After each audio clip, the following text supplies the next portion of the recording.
Hello friends, this is Ravikant Sharma. Welcome back to physics classes.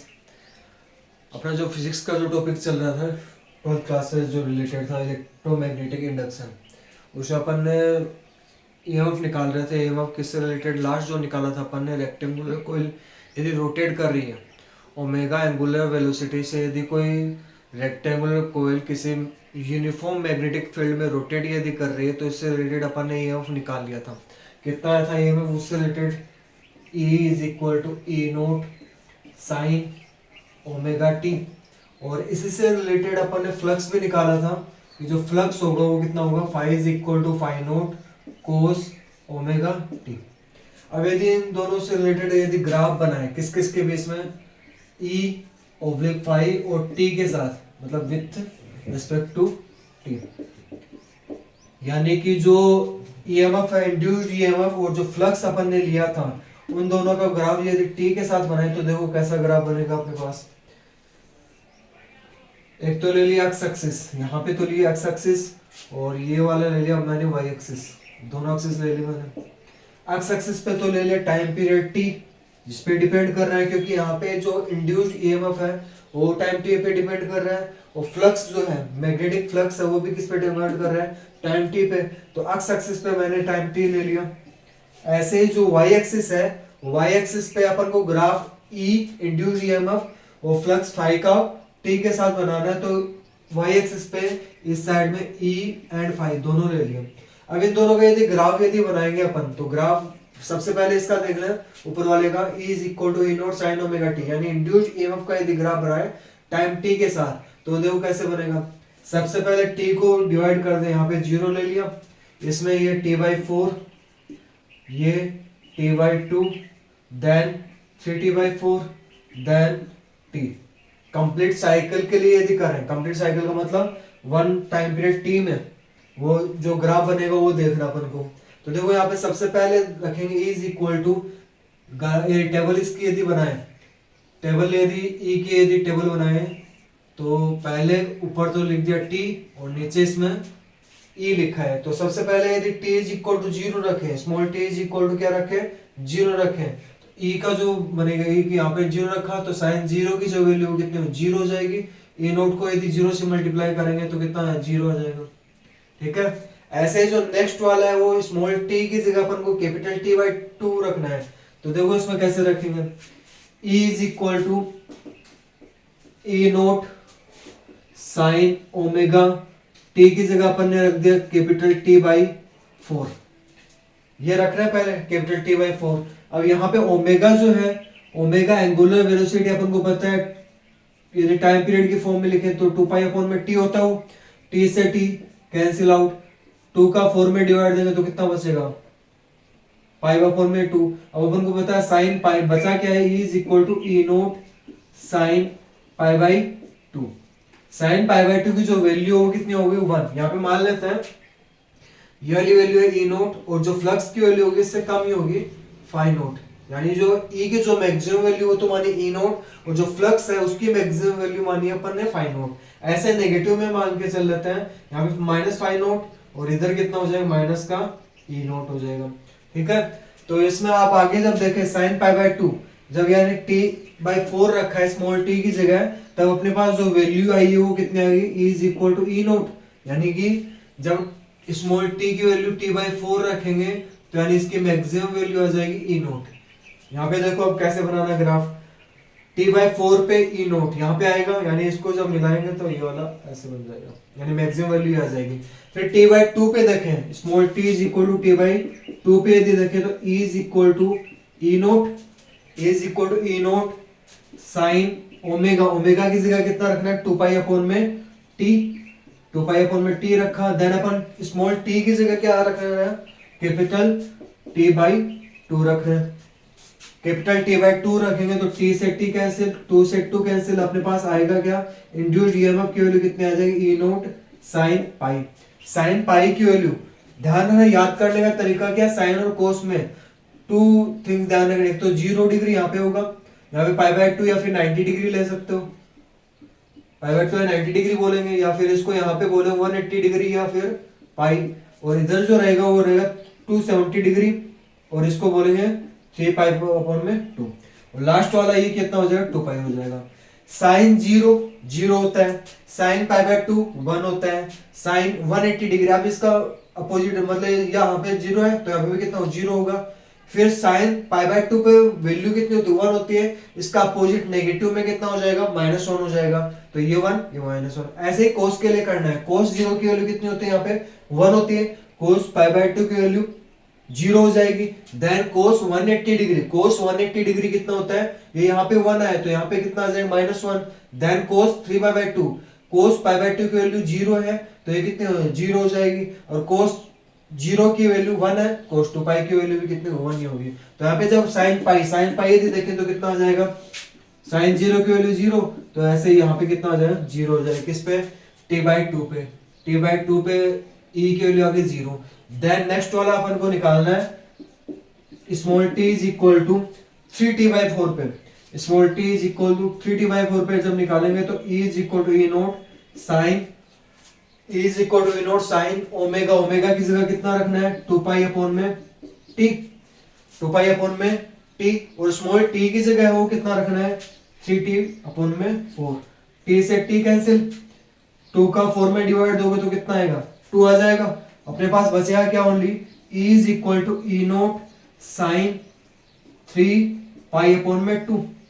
Sine pi by 2 की value पता अपन को 1 होती है, तो इसका उल्टा जो -1 होगा, साइन यहाँ पे साइन 3/2 यहाँ पे 1 लिया है तो यहाँ पे कितना होगा -1, यानी e की जो वैल्यू है -e नोट होगी किस पे 3t/4 पे, यानी 3t/4 पे जब देखेंगे e की वैल्यू हो जाएगी माइनस का e नोट हो जाएगा।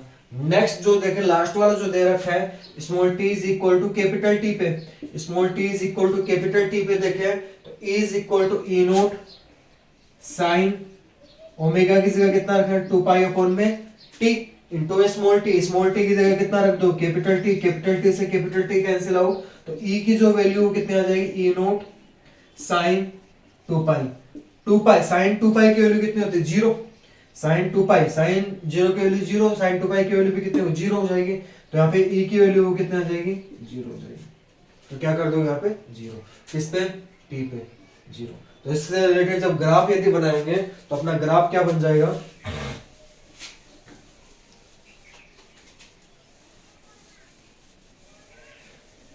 पहला ग्राफ जो अपन बना रहे हैं वो e और t के बीच से बना रहे हैं, किसके बीच से बना रहे हैं e और t के बीच में, e और t के बीच में टेबल के अकॉर्डिंग यदि बनाए पहले 0 पे 0 आ रहा है, जब t की वैल्यू यदि 0 लेना तो e की वैल्यू क्या है 0 है, फिर t/4 पे यदि देखें t/4 पे जो e की value e naught maximum value आ रही है, फिर t/2 पे जो e की वैल्यू वो कितनी आ रही है 0 आ रही है, तो यहाँ पे क्या कर दोगे इसको दोबारा नीचे ले, क्या होगा यहाँ पे 0 ही होगा। देन 3t/4 ये थोड़ा सर्कल फॉर्म में बनेगा, 3t/4 पे देखें e की जो वैल्यू है -e नोट है तो इसको -e नोट ये वाला है यहाँ पे माइनस का e नोट यहाँ पे हो गया। देन t पे क्या हो रहा है अगेन क्या हो रहा है 0 हो रहा है, ठीक है।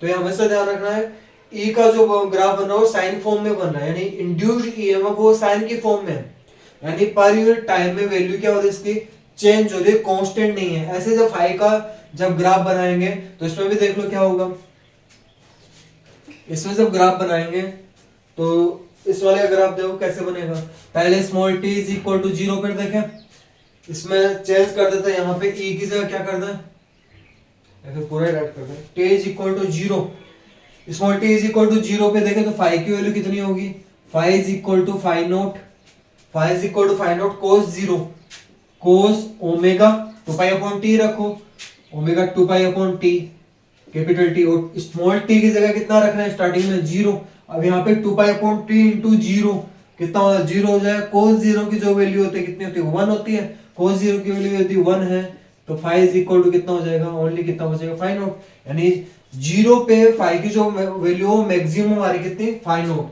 तो यहाँ पे ये फाई नोट हो जाएगा 0 पे। इसके टेबल के साथ साथ बना देते हैं,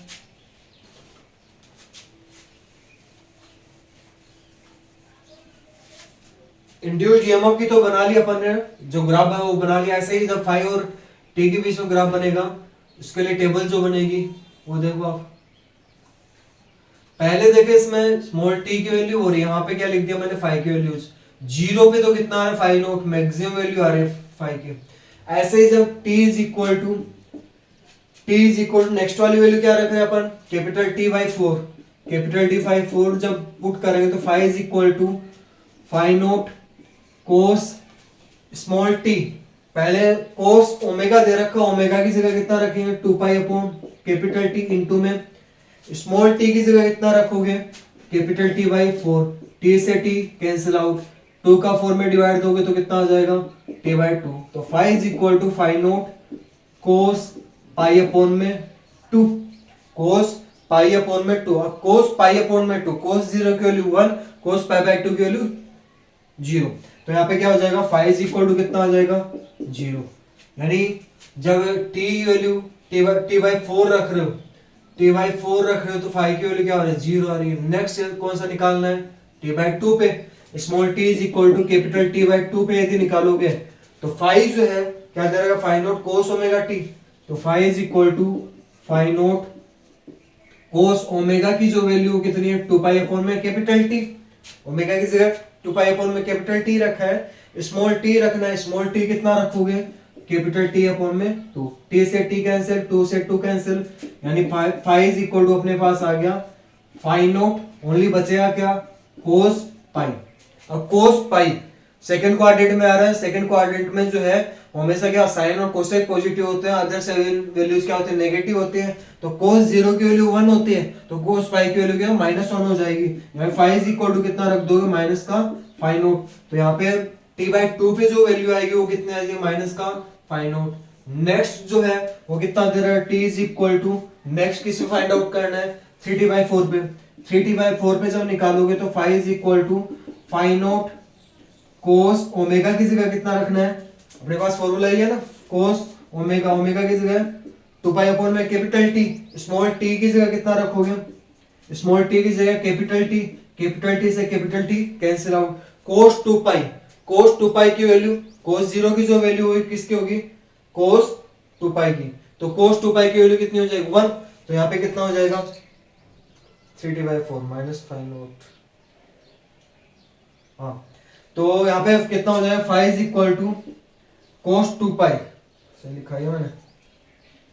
टी की वैल्यू जो है कितनी ले रहे हैं यहाँ पे स्मॉल टी, कोस ओमेगा की तो वैल्यू अपन ने two pi upon capital T रख दिया, लेकिन स्मॉल टी की जो वैल्यू कितनी रखनी है थ्री टी बाई फोर रखनी है ना कि two pi two T three T by four. तो टी से टी कैंसिल आउट और यहाँ पे टू का फोर में डिवाइड देंगे टू आ जाएगा। तो यानी कितना बचेगा कोस three pi by two, cos three pi by two, cos zero की वैल्यू वन होती है, कोस पाई बाई टू की वैल्यू जीरो होगी, कोस पाई की वैल्यू माइनस वन होगी, कोस थ्री पाई बाई टू की वैल्यू क्या होगी जीरो हो जाएगी। तो यहाँ पे बचेगा क्या अपने पास five note cos three pi upon में टू। अब कोस थ्री पाई अपॉन में टू यदि देखें तो कितना आ रहा है अपने पास जीरो। तो यानी फाइव की जो वैल्यू कितनी आएगी जीरो आ जाएगी।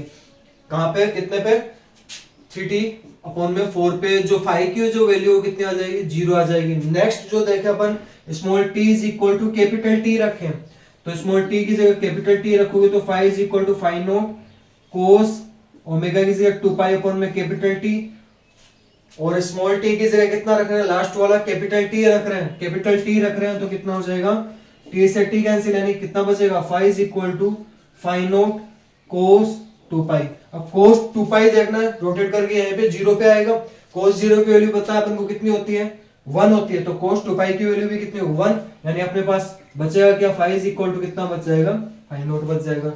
यानी जो फाइव की वैल्यू है टी पे वो कितनी हो जाएगी फाइव नोट हो जाएगी।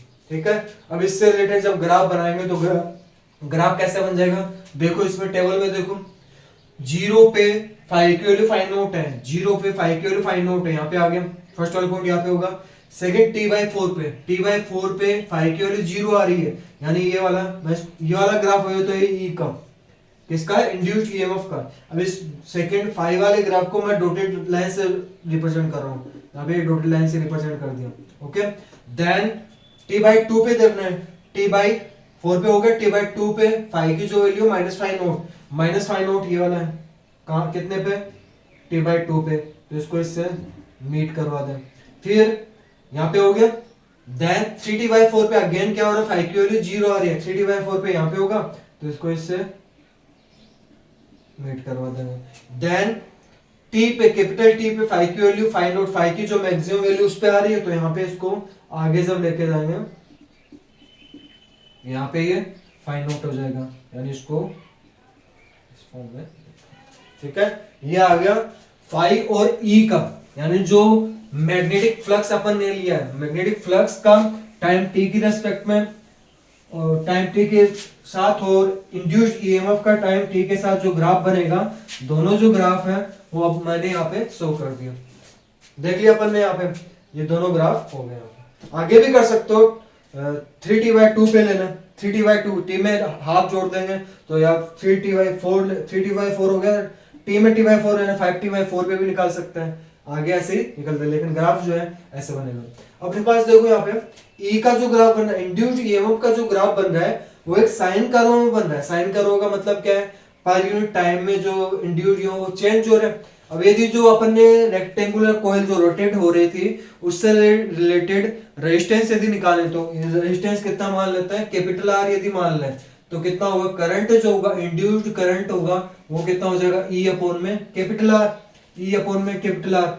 ई की जो वैल्यू अपन को पता है, अभी लिखी थी मैंने, अभी राइट की थी, E naught sine omega T upon में कितना आ जाएगा, कैपिटल आर। अब यहाँ पे ई नोट क्या है, कांस्टेंट वैल्यू है, maximum value of induced EMF, और कैपिटल आर भी क्या है, कांस्टेंट है, रेजिस्टेंस की वैल्यू फिक्स दे रखी है रेक्टेंगुलर कॉइल की, तो यहाँ पे ये भी कांस्टेंट है, ये भी कांस्टेंट है, दोनों कांस्टेंट्स का रेशियो है, कांस्टेंट क्वांटिटी आएगी, आई इज इक्वल टू कितना आ जाएगा, आई नोट साइन ओमेगा टी आ जाएगा। तो ये करंट की, इंड्यूस्ड करंट की वैल्यू आ गई।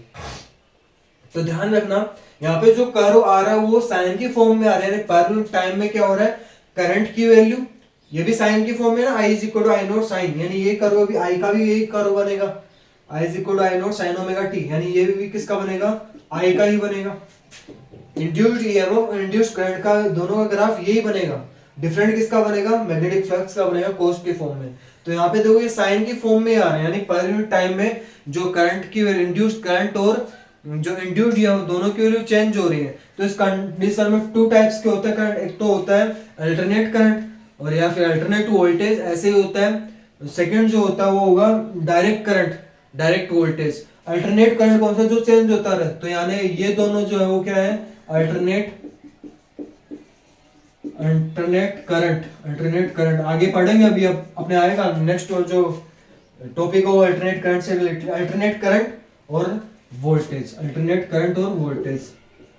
ये जो इंड्यूस्ड ईएमएफ और करंट है वो क्या होंगे, अल्टरनेट करंट और वोल्टेज, क्योंकि पर यूनिट टाइम में साइन की फॉर्म में एक चेंज हो रहे हैं, तो ये क्या हो जाएगा, अल्टरनेट करंट और वोल्टेज हो जाएंगे। ठीक है, ये समझ में आ गया। इससे आगे चलते हैं, नेक्स्ट टॉपिक देखते हैं।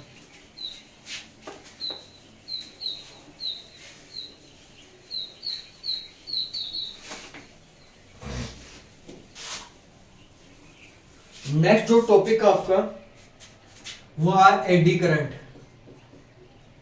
एडी या फिर उसको फोको करंट भी बोलते हैं, फोको करंट।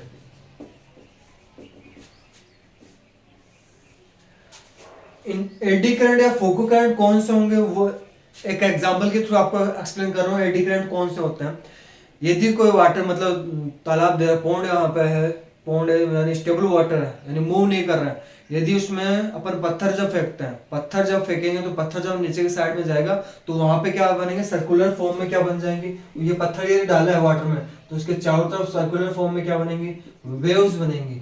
क्या बनेंगी, वेव्स बनेंगी।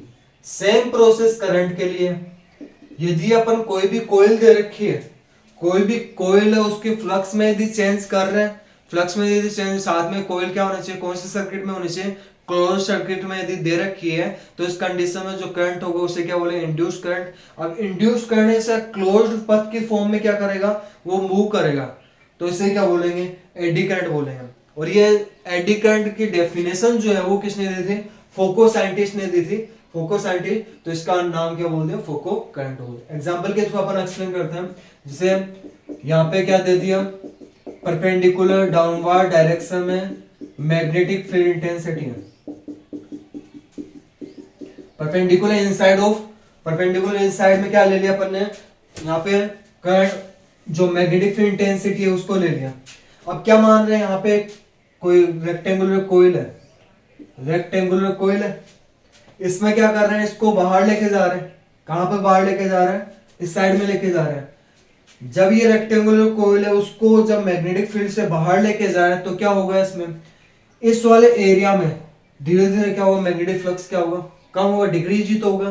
क्यों होगा, कि यहाँ पे तो magnetic flux, magnetic field intensity present है तो मैग्नेटिक फ्लक्स प्रेजेंट रहेगा, लेकिन जब बाहर, जैसे जैसे बाहर की तरफ लेके जा रहे हैं तो उसमें मैग्नेटिक फ्लक्स में क्या होगा, कमी होगी, डिक्रीज होगा। डिक्रीज जब होगा तो इंड्यूस्ड करंट भी होगा। मैग्नेटिक फ्लक्स में अपन चेंज कर रहे हैं तो अकॉर्डिंग टू फैराडेज लॉज तो इसमें क्या होगा, क्या इंड्यूस्ड हो जाएगा, ईएमएफ भी इंड्यूस्ड होगा, साथ में क्या हो जाएगा, करंट भी प्रोड्यूस होगा। अब करंट की डायरेक्शन देखनी है अपन को, करंट की डायरेक्शन कैसे होगी, राइट हैंड लॉ लगाए, राइट हैंड लॉ के अकॉर्डिंग ये जो है, ये तो किसको रिप्रेजेंट करेगा, मैग्नेटिक फील्ड इंटेंसिटी को।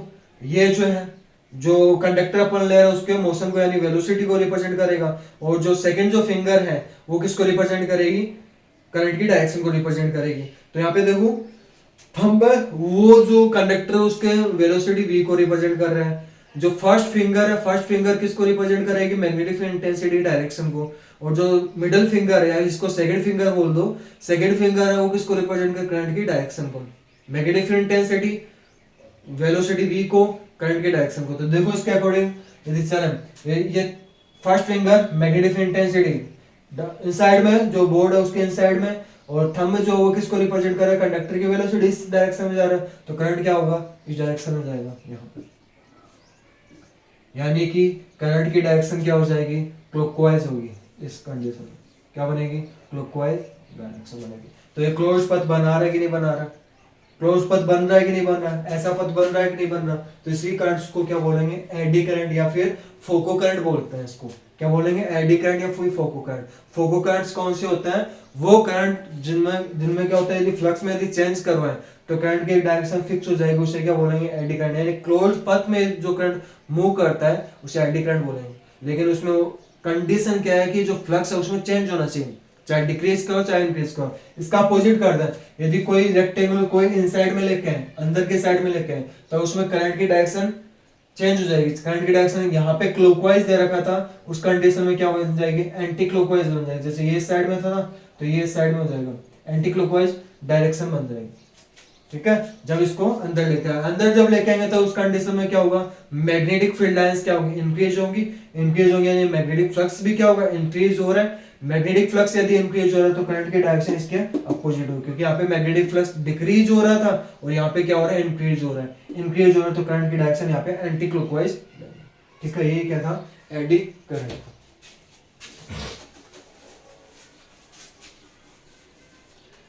अब अपन जो टॉपिक चल रहा था अपना इंडक्शन, इलेक्ट्रोमैग्नेटिक इंडक्शन हो गया। टॉपिक जो स्टार्टिंग में था अपना वो इलेक्ट्रोमैग्नेटिक इंडक्शन था।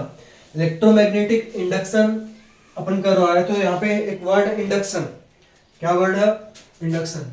इंडक्शन अपन ने देख लिया था, इंडक्शन का मतलब क्या है, मैंने क्या बताया था, प्रोड्यूस करना।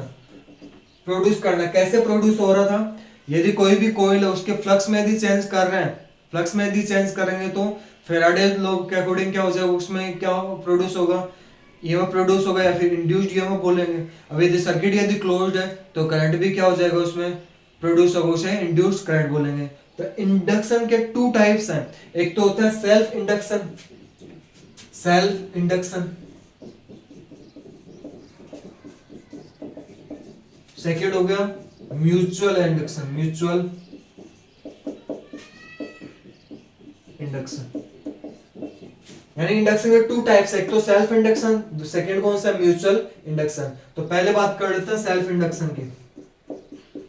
सेल्फ इंडक्शन की, सेल्फ इंडक्शन जो है वो क्या होता है, यदि कोई एक ही कॉइल दे रखी है, उसमें फ्लक्स में यदि चेंज करवाएं तो उसे क्या बोलेंगे, उसमें यदि इंड्यूस्ड ईएमएफ प्रोड्यूस हो, ईएमएफ यदि प्रोड्यूस हो रहा है तो उसे सेल्फ इंडक्शन बोलेंगे। सेल्फ इंडक्शन क्या होगा, यदि ओनली वन कॉइल दे रखे है, ओनली वन सर्किट दे रखा, उसके फ्लक्स में यदि चेंज करवा रहे हैं तो उस कंडीशन में उसमें क्या हो जाएगा, ईएमएफ इंड्यूस्ड हो जाएगा। इंड्यूस्ड ईएमएफ यदि क्लोज सर्किट है तब उससे रिलेटेड जो करंट होगा उसे इंड्यूस्ड करंट बोलेंगे। तो इस प्रोसेस को क्या बोलते हैं, सेल्फ इंडक्शन बोलते हैं। क्या बोलेंगे, सेल्फ इंडक्शन बोलेंगे। म्यूचुअल इंडक्शन में क्या होगा, यहाँ पे ओनली वन कॉइल या फिर वन सर्किट काम में ले रहा है, बट म्यूचुअल इंडक्शन में टू कॉइल्स या टू सर्किट काम मिलेंगे। म्यूचुअल इंडक्शन में क्या होगा, यदि एक कॉइल के फ्लक्स में चेंज करवा रहे हैं तो दूसरी कॉइल या फिर सर्किट में यदि इंड्यूस करंट या वोल्टेज प्रोड्यूस हो रहा है तो उसे क्या बोलेंगे, म्यूचुअल इंडक्शन। यहाँ पे सेल्फ इंडक्शन में तो क्या था, एक ही कॉइल में यदि फ्लक्स में चेंज करवा रहा है तो वहां पे इंड्यूस्ड ईएमएफ आ रहा था। बट यहाँ पे क्या होगा, एक कॉइल के म्यूचुअल इंडक्शन में क्या होगा, यदि एक कॉइल के फ्लक्स में यदि चेंज करो तो सेकंड कॉइल में क्या हो जाएगा, करंट इंड्यूस्ड हो जाएगा। बट यहाँ पे एक ही कॉइल ले रहा है। तो सेल्फ इंडक्शन के अकॉर्डिंग यदि फ्लक्स में यदि चेंज करवा रहे हो तो उसमें क्या प्रोड्यूस हो जाएगा, करंट प्रोड्यूस हो जाएगा, उसे इंड्यूस्ड करंट बोलेंगे। अब यहाँ पे जैसे जैसे फाई इंक्रीज करवाओगे, फ्लक्स में चेंज यदि इंक्रीज करवा लो तो करंट की वैल्यू भी क्या होगी, इंक्रीज होगी। यहाँ पे फाई यानी डायरेक्टली प्रोपोर्शनल किसके, आई के, तो फाई इज इक्वल टू कितना हो जाएगा, एल आई। ये किसके डेफिनेशन होगी, फ्लक्स की, और यहाँ से एल इज इक्वल टू क्या है, फाई अपॉन में आई। यहाँ पे ये जो एल है कांस्टेंट है, एल क्या है यहाँ पे, कांस्टेंट है, जिसे बोलते हैं सेल्फ इंडक्टेंस। क्या बोलेंगे, सेल्फ इंडक्टेंस। क्या बोलेंगे इसको, सेल्फ इंडक्टेंस बोलेंगे। ये जो एल है वो कांस्टेंट है, इसको क्या बोलेंगे, सेल्फ इंडक्टेंस। इसके अकॉर्डिंग इसकी जो यूनिट जो लिखे, सेल्फ इंडक्टेंस की जो यूनिट लिखेंगे, unit of capital L, L के सेल्फ इंडक्टेंस की जो यूनिट इसके अकॉर्डिंग यदि लिखे तो कितने होगी, वेबर अपॉन में एम्पियर, वेबर अपॉन में एम्पियर। अब अपन को पता है वेबर को क्या लिख सकते हैं, वेबर किसकी यूनिट होती है, फ्लक्स की। तो फाई इज इक्वल टू अपने पास क्या है, बी इंटू ए, यानी टेस्ला इंटू मीटर स्क्वायर। तो सेकंड क्या हो जाएगा, टेस्ला इंटू में मीटर स्क्वायर अपॉन में क्या हो जाएगा, एम्पियर। या फिर एक और यूनिट हो जाएगी, वेबर को मैंने पहले बताया था, क्या बताया था, वेबर इज इक्वल टू होता है न्यूटन इंटू मीटर अपॉन में एम्पियर। ये तो वेबर हो गया, एक और एम्पियर पहले से दे रखा है तो क्या लिख दोगे, newton into metre upon ampere square. और न्यूटन इंटू मीटर अपन को पता है कि फोर्स इंटू डिस्प्लेसमेंट क्या होता है, वर्क डन। वर्क डन को किस में मेजर करते हैं, जूल में। एनर्जी को किस में मेजर करेंगे, जूल में। अपॉन में क्या आ जाएगा इसमें, एम्पियर का स्क्वायर, जूल अपॉन एम्पियर का स्क्वायर। अब इसकी यदि आगे डायमेंशन यदि निकालें तो पहले इसको डायमेंशन निकालना, कोई भी यदि फिजिकल क्वांटिटी यदि दे रखी है अपने पास तो उसके डायमेंशन निकालने के लिए जो अपने पास यूनिट है उसको पहले फंडामेंटल यूनिट्स में कन्वर्ट कर लो। फंडामेंटल यूनिट्स कितनी होती है, 7 होती है। 7 में कौन सा है, किलोग्राम, फिर length metre, time second, kelvin, और जो सब्सटेंस ऑफ क्वांटिटी मोल में मेजर करेंगे, एम्पियर और कैंडेला। ये सभी जो है फंडामेंटल क्वांटिटीज की फॉर्म, फंडामेंटल यूनिट्स है। तो इसमें न्यूटन को क्या लिखते हैं, किलोग्राम इंटू मीटर, मीटर को मीटर, मीटर स्क्वायर, अपॉन में क्या लिखोगे, सेकेंड स्क्वायर, इंटू में क्या आ जाएगा, एम्पियर स्क्वायर। किलोग्राम मास की यूनिट है जो ये फंडामेंटल यूनिट है, मीटर लेंथ की यूनिट है जो ये फंडामेंटल यूनिट है, सेकेंड टाइम की यूनिट है जो ये फंडामेंटल यूनिट है, एम्पियर करंट है, करंट की यूनिट है जो ये फंडामेंटल यूनिट है। तो इसकी जो डायमेंशन ऑफ एल है, डायमेंशन ऑफ एल जो है वो कितनी हो जाएगी, एम एल टी, और ए की फॉर्म में डायमेंशन राइट करते हैं अपन। तो यहाँ पे देखो मास है, मास की यूनिट क्या है, किलोग्राम, किलोग्राम की पावर कितनी दे रही है, 1। सेकेंड क्या दे रहा है, लेंथ, लेंथ को किस में मेजर करते हैं, मीटर में। तो यहाँ पे मीटर की पावर 2 है तो यहाँ पे भी कितना हो जाएगा, 2 हो जाएगा। टाइम, टाइम को किस में मेजर कर रहे हैं, सेकेंड में। सेकेंड प्लस 2 ऊपर जाके -2 हो जाएगा। और नेक्स्ट वाला जो एम्पियर है, एम्पियर की पावर यहाँ पे 2 दे रखे, ऊपर जाके -2, ये इसकी क्या हो जाएगी, डायमेंशन हो जाएगी। Dimension of L, self inductance की जो डायमेंशन है, m1 l2 t -2 a -2 हो जाएगा। ठीक है, तो इससे रिलेटेड ये हो गया। अपने पास जो L phi is equal to L I आ गया, ये तो हो गया इसमें मैग्नेटिक फ्लक्स।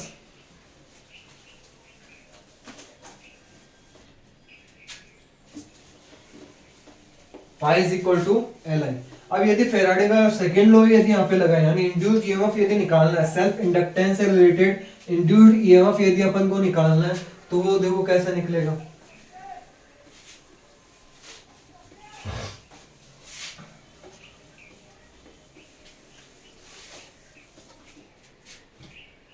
सेल्फ इंडक्टेंस से रिलेटेड इंड्यूस्ड ईएमएफ यदि निकालना है तो फेराडे का सेकेंड लॉ लगाए, फेराडेज सेकेंड लॉ। क्या था फेराडे का सेकेंड लॉ, इंड्यूस्ड ईएमएफ जो होता है वो फ्लक्स में पर यूनिट टाइम में चेंज के इक्वल होता है, बट उसका क्या करेगा, वो अपोज करेगा, जिसके कारण इसके मतलब ये प्रोड्यूस हुआ जिसके कारण इंड्यूस्ड ईएमएफ उसका क्या करेगा, अपोज करेगा। अगर फाइव की वैल्यू अपने पास आई थी इज इक्वल टू 5, यदि सेल्फ इंडक्टेंस से रिलेटेड आ रहा तो 5 इज इक्वल टू क्या लिख दिया था अपन ने, एल इंटू आई।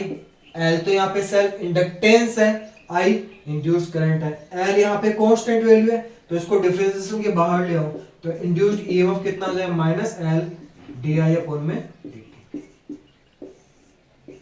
ठीक है, ये क्या आ गया, इंड्यूस्ड ईएमएफ हो गया। अब इसको यहां से एक डेफिनेशन एल की, एक डेफिनेशन तो क्या आई थी, L is equal to 5 upon में आई, यानी पर यूनिट एम्पियर में, पर यूनिट करंट में जो मैग्नेटिक फ्लक्स होगा उसे क्या बोलते हैं, सेल्फ इंडक्टेंस। सेकंड डेफिनेशन यहां से भी निकाल सकते हो, कैसे निकालेंगे, जो यदि di upon dt, di upon dt, if di upon dt अपन कर लेते हैं, कितना करना है, यदि पर यूनिट टाइम में जो करंट में जो चेंज है वो कितना मान ले, 1 एम्पियर पर सेकंड मान ले, 1 एम्पियर पर सेकंड मान ले, तो सेल्फ इंडक्टेंस की जो वैल्यू है वो इंड्यूस्ड ईएमएफ के मैग्नीट्यूड के इक्वल होगी। मैग्नीट्यूड क्यों लिया है, क्योंकि यहाँ पे करंट की वैल्यू नेगेटिव नहीं ले रहे, ये नेगेटिव नहीं ले रहे, तो इस कंडीशन में जो ईएमएफ वो भी क्या हो, पॉजिटिव होगा, यानी सेल्फ इंडक्टेंस की वैल्यू हमेशा क्या होगी, पॉजिटिव होगी। एल इज इक्वल टू क्या आ जाएगी, ई।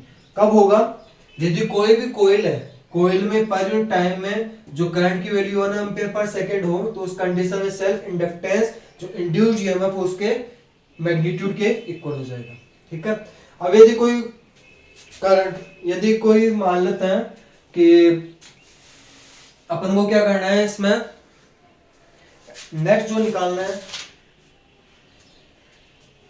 अपन यहाँ पे क्या करते हैं, यदि कोई कोयल है उसमें करंट की वैल्यू मैक्सिमम करंट फ्लो करवा देता है, तो उसमें मैक्सिमम करंट जो है इंड्यूस्ड ईएमएफ क्या करेगा, उसका अपोज करेगा। अपोज कराने के अपोजिट में उसमें कुछ वर्कडन करना पड़ेगा, तो वर्कडन यदि निकालें, तो वर्कडन क्या होता है, वर्कडन होगा W is equal to V is equal to क्या होता है, W अपॉन में Q होता है, V is equal to W upon में Q, यानी W वर्कडन कितना हो जाएगा, V Q।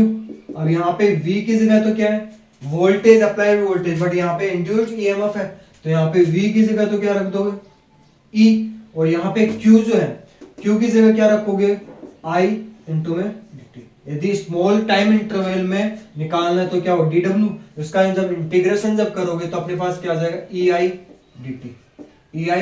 dt।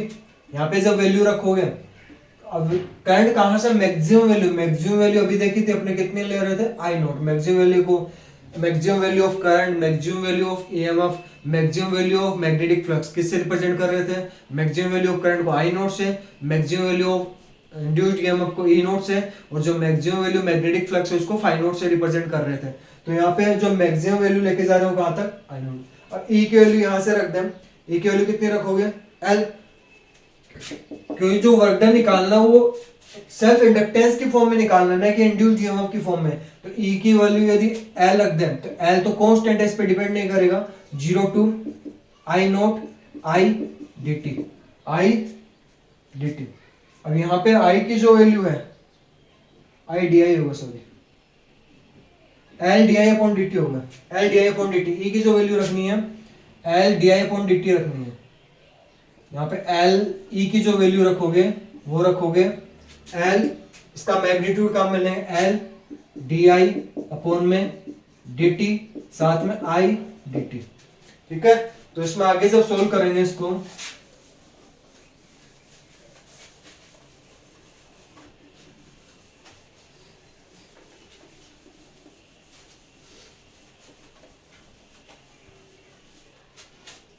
आगे जब सोल्व करें तो dt से dt कैंसिल आउट, तो वर्क डन जो हो जाएगा, जो अपोज करेगा मैक्सिमम करंट फ्लो होने का, क्या करेगा, अपोज करेगा, उसमें जो वर्क डन होगा वो कितना आ जाएगा अपने पास, L तो ले लिया बाहर, अंदर जो बचेगा वो बचेगा 0 two I not I D I. तो यहाँ पे I का इंटीग्रेशन करना I के रेस्पेक्ट में ही, तो यहाँ पे I की पावर कितने दे, 1।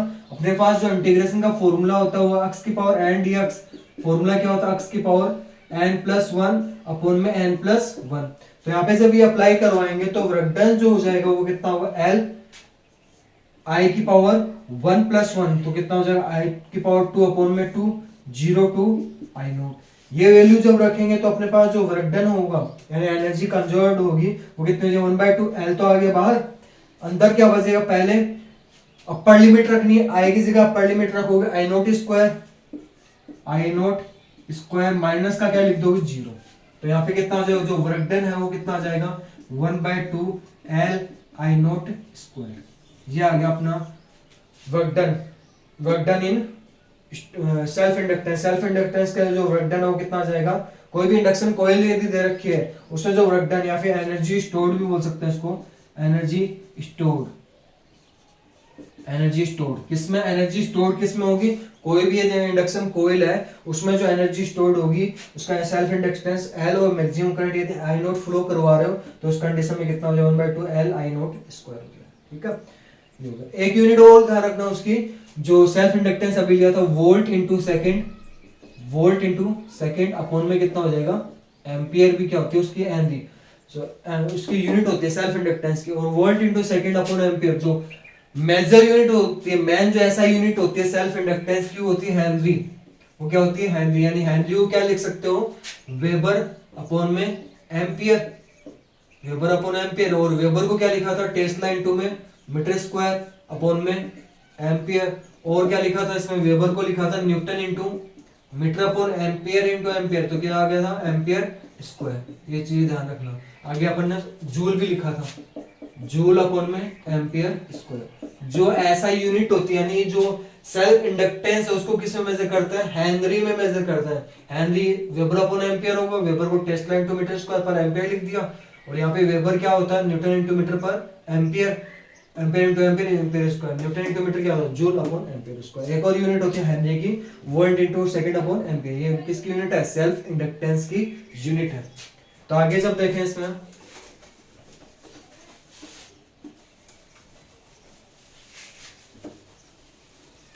आगे जो इससे रिलेटेड अपन को सेल्फ इंडक्टेंस निकालना सोलेनोइड के लिए।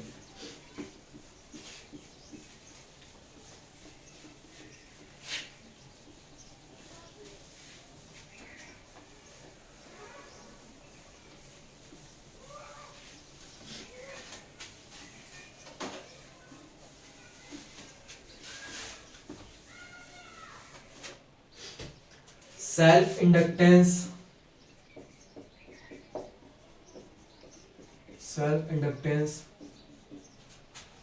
ऑफ ए सोलेनोइड कोई भी यदि सोलेनोइड दे रखा है उसका सेल्फ इंडक्टेंस निकालना है। पहले टर्म तो इसमें सोलेनोइड होता क्या है यदि कोई भी सिलिंड्रिकल फॉर्म में कोई कंडक्टर दे रखा है उस पर इंसुलेटेड वायर यदि कर दें तो वो क्या बन जाएगा सोलेनोइड बन जाएगा।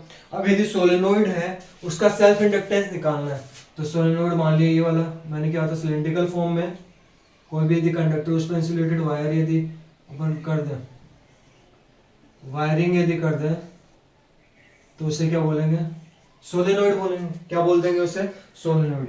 अब अपन को इससे रिलेटेड अपन को सेल्फ इंडक्टेंस एल की वैल्यू निकालनी है। तो एल देखो किस या फिर फ्लक्स मान लो फ्लक्स भी यदि निकाल देंगे तो कैसे निकालेंगे।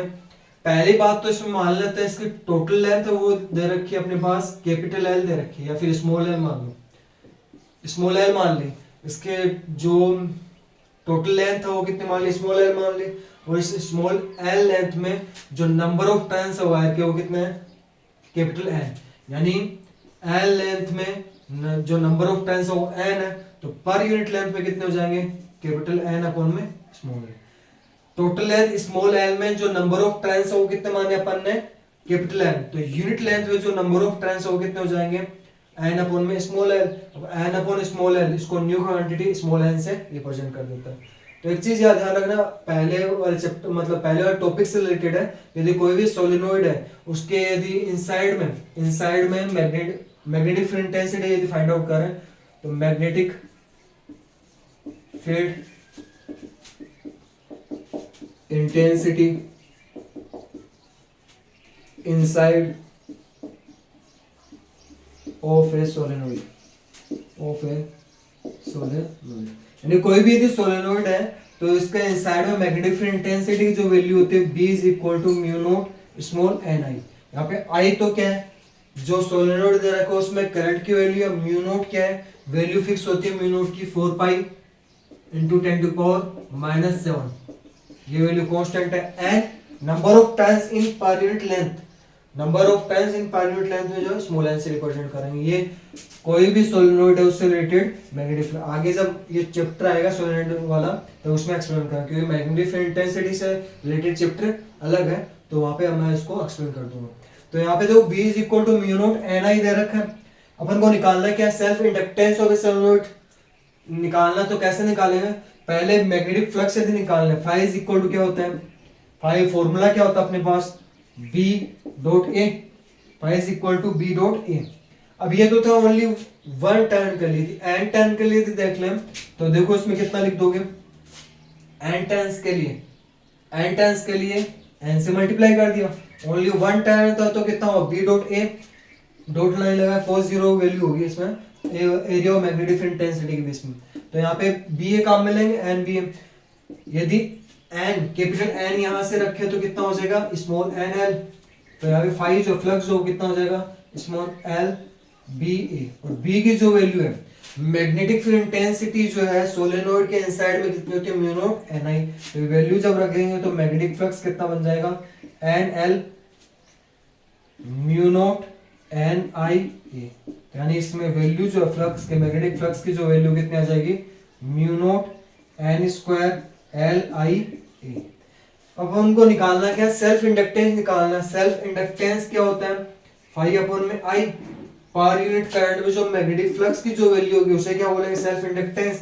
तो यानी जहां पे सेल्फ इंडक्टेंस कितना हो जाएगा, फाई की वैल्यू रखें यहाँ पे mu note N square L I A, upon में कितना है इसमें आई, आई से आई क्या होगा, कैंसिल आउट, यानी जो सेल्फ इंडक्टेंस है वो कितना हो जाएगा, mu not small N square L A.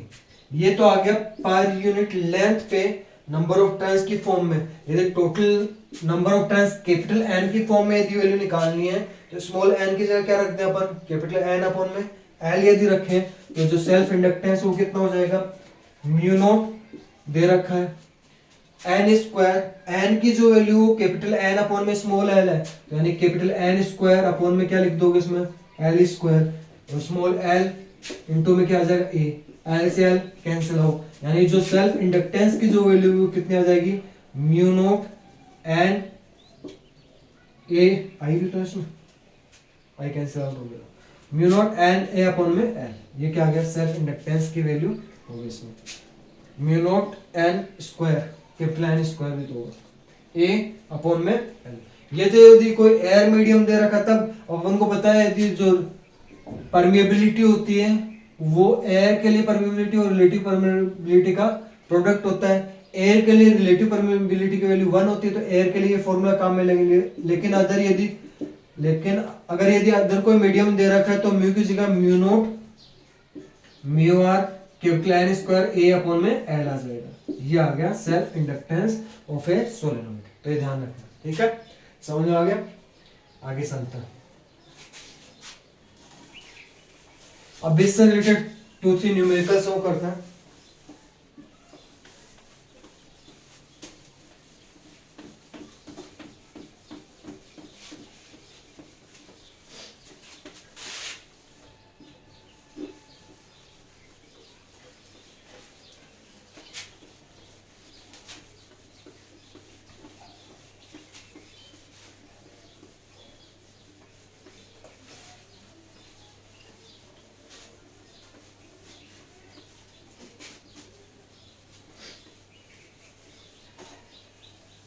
Next देखें न्यूमेरिकल्स, जो इसके न्यूमेरिकल्स करते हैं।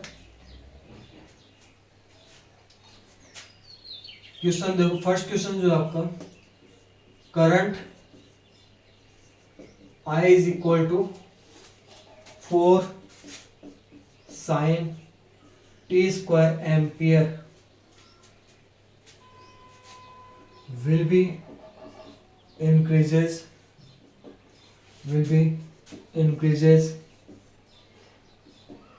in a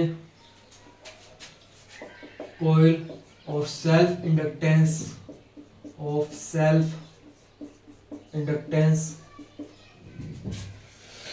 self inductance of 4 Henry. 4 Henry. If current change from 0 ampere to 0 ampere to 2 ampere, 0 ampere to 2 ampere, then calculate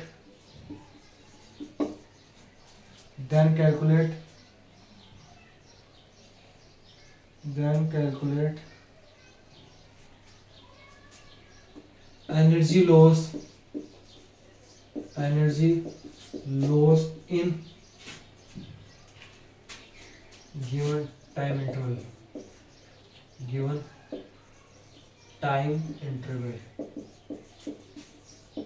क्या बोला है कि current जो है वो इंक्रीज हो रहा है, कोई भी कोयल है उसमें जिसका सेल्फ इंडक्टेंस अपने पास 4 हेनरी दे रखा है, करंट चेंज हो रहा है 0 एम्पियर टू 2 एम्पियर, तब अपन को एनर्जी लॉस फाइंड आउट करना है किसमें, गिवन टाइम इंटरवल, जो टाइम इंटरवल दे रखा है उसके अकॉर्डिंग। टाइम इंटरवल इस पे से डिपेंड कर रहा है, टाइम की वैल्यू देने रखी है, वैसे टाइम की वैल्यू चेंज हो रही है पर यूनिट टाइम में, मतलब टाइम चेंज हो तो अपन को एनर्जी लॉस फाइंड आउट करना है। एनर्जी वर्ड आ गया, वर्क डन फाइंड आउट करना है। वर्क डन का फॉर्मूला जो था अपने पास, वर्क डन कितना था, LI DI। अब यहाँ पे करंट चेंज हो रहा है तो डायरेक्ट अपन 1/2 LI square upon 1/2 LI square काम में नहीं लेंगे, ये वाला फॉर्मूला काम में, LI DI कहां से कहां तक चेंज हो रहा है, 0 to 2 एम्पियर। अब वैल्यू जो दे रखे वो रख दो, L की वैल्यू अकॉर्डिंग टू क्वेश्चन, पहले जो दे रखा है क्वेश्चन वो राइट करें। I इज इक्वल टू अपने पास कितना दे रखा है, 4 sin t स्क्वायर एम्पियर, ये दे रखा है। सेकेंड जो बोला अपन को, सेकेंड जो है इसमें, सेकेंड ये जो दे रखा है, जो सेल्फ इंडक्टेंस की वैल्यू कितनी दे रखी है, 4 हेनरी दे रखी है। और जो थर्ड जो है, करंट की वैल्यू कहां से कहां तक चेंज हो रही है, 0 एम्पियर टू 2 एम्पियर तक चेंज हो रही है। वैल्यू जब इसको सोल्व करेंगे, एल तो आ गया बाहर, अब इसमें आई स्क्वायर अपॉन में 2 रखना है, आई स्क्वायर अपॉन में 2, 0 to 2, यहाँ पे लिमिट दे दी तो यहाँ पे L/2, एल जो सेल्फ इंडक्टेंस है वो कितना है, 4 अपॉन में 2। आई करंट की वैल्यू चेंज कर रहे हैं तो ये वाला 4 ये काम में नहीं लेंगे अपन, तो 0 to 2 रखना है। तो यहाँ पे पहले करंट की वैल्यू मैक्सिमम वैल्यू 2 रखोगे तो कितना 4, जो हायर लिमिट रखोगे पहले 4 हो जाएगा, माइनस साइन लगा के लोअर लिमिट, तो 4 - 0 4, तो कितना हो जाएगा, W इज इक्वल टू, यहाँ पे 4 बचेगा ओनली, 4 को 4 से मल्टीप्लाई करोगे तब कितना हो, 16/2 कितना हो जाएगा, 8 जूल। एनर्जी फाइंड आउट करने तो कितने हो जाएगी उसमें, 8 जूल हो जाएगी। नेक्स्ट जो न्यूमेरिकल है,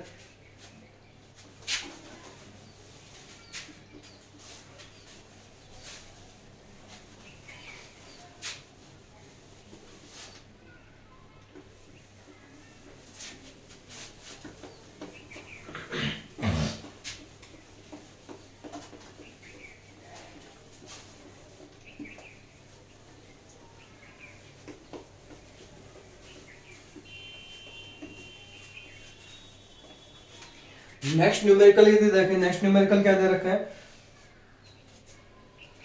क्वेश्चन नंबर सेकंड यदि देखें, two coils of self inductance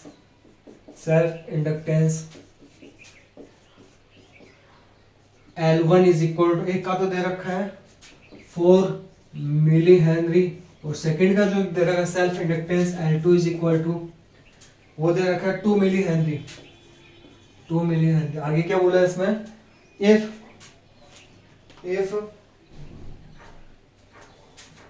rate of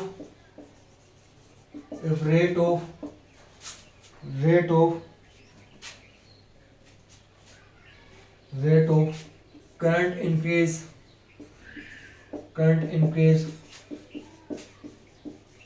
at a particular time,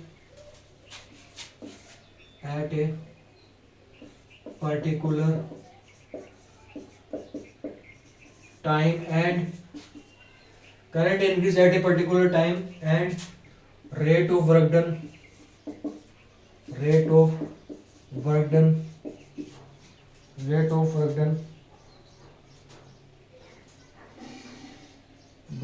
for both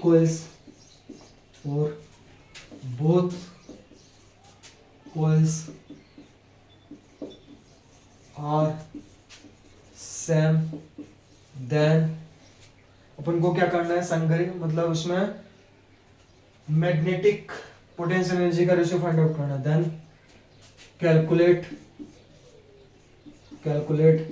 ratios of magnetic potential energies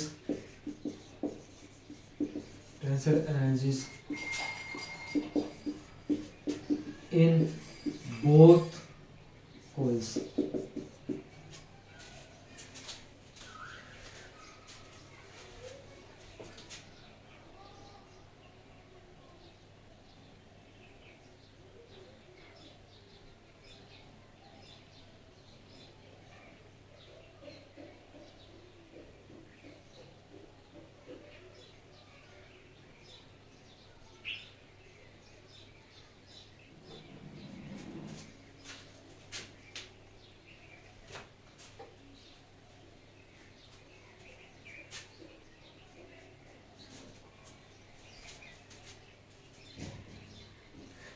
both coils के लिए क्या करना है, मैग्नेटिक जो पोटेंशियल एनर्जी उनका रेशियो फाइंड आउट करना है। सबसे पहले तो जो क्वेश्चन में दे रखा वो राइट करें अकॉर्डिंग टू क्वेश्चन। L1 की वैल्यू वो कितनी दे रखी है, 4 मिली हेनरी दे रखी है, और L2 की जो वैल्यू वो कितनी दे रखी है, 2 मिली हेनरी दे रखी है। ये वैल्यूज दे रखी है और कुछ थोड़ी दे रखा है। पर्टिकुलर टाइम जो करंट इंक्रीज है वो सेम है, यानी I1 अपॉन I2 की वैल्यू, और कार जो रेट ऑफ वर्क डन है W1 और W2 की वैल्यू क्या दे रखी है, दोनों कॉइल्स के लिए सेम दे रखी है। तब अपन को फाइंड आउट क्या करना है, रेशियोज फाइंड आउट करना है पोटेंशियल एनर्जी का। मैग्नेटिक पोटेंशियल एनर्जी को मान लिया U1 अपॉन U2 से रिप्रेजेंट करना है, वो फाइंड आउट करना है, कैलकुलेट करना है।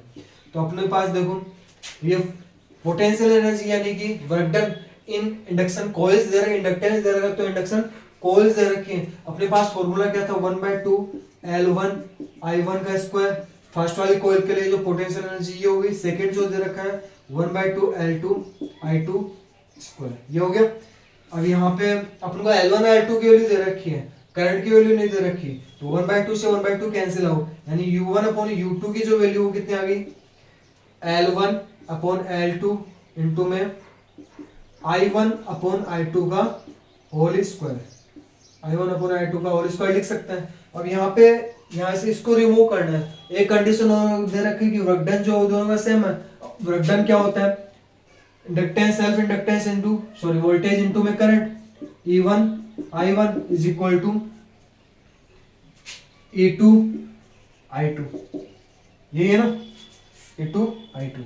तो यहाँ पे देखो I1 और I2 की जो वैल्यू यहाँ पे निकालनी है, I1 अपॉन I2 की वैल्यू, तो क्या लिख सकते हैं इसको, E2 अपॉन में E1। अब अपन को पता है इंड्यूस्ड ईएमएफ जो है वो कितना होता है, इंड्यूस्ड ईएमएफ जो है वो कितना हो जाएगा, L1 और इधर d∅1 E2 L2 जो करंट की वैल्यू है, रेट जो दे रखी है increase at a particular time, rate जो दे current increase at a particular time दोनों के लिए सेम है, यानी L2 di अपॉन dt, ऐसे L1 di अपॉन dt, ये दोनों सेम है, ये इससे कैंसिल आउट, यानी I1 अपॉन I2 की जो वैल्यू अपने पास कितनी आ जाएगी, L2 अपॉन में L1 हो जाएगा। अब I1 अपॉन I2 की वैल्यू ये रखेंगे तो कितना हो जाएगा अपने पास, जो potential energy magnetic potential energy का जो रेशियो है वो कितना आ जाएगा, L1 अपॉन में कितना हो जाएगा, L2 इंटू में I1 अपॉन I2 कितना रखना है, L2 अपॉन L1, इसका क्या करना है स्क्वायर, यानी L2 स्क्वायर अपॉन में कितना हो जाएगा, L1 स्क्वायर। L2 से L2 कैंसिल, L1 से L1 कैंसिल, तो कितना बचेगा अपने पास, जो पोटेंशियल एनर्जी में जो रेशियो है मैग्नेटिक पोटेंशियल एनर्जी में रेशियो वो कितना आ जाएगा, L2 अपॉन में L1, ये वैल्यू अपन को दे रखी है, कितना हो जाएगा U1 अपॉन में U2 is equal to L2 upon L1। L2 कितना दे रखा है क्वेश्चन में, 2 मिली हेनरी, 2 मिली हेनरी। ऐसे ही जो L1 है वो भी कितना दे रखा है 4 मिली हेनरी। तो मिली हेनरी से मिली हेनरी कैंसिल, 2 का 4 में डिवाइड होगा 2 यानी हाफ, यानी रेशियो जो वो कितना है U1 रेशियो U2 जो वो कितना है 1 रेशियो 2 आ जाएगा। ये अपन को फाइंड आउट करना था। ठीक है, नेक्स्ट क्वेश्चन देखो। चलो आज इतना ही करो था क्योंकि अब हो जाए टाइम 1 आवर के अप्रोक्सीमेट हो गया, आगे कल करवाएंगे। ठीक है, थैंक यू।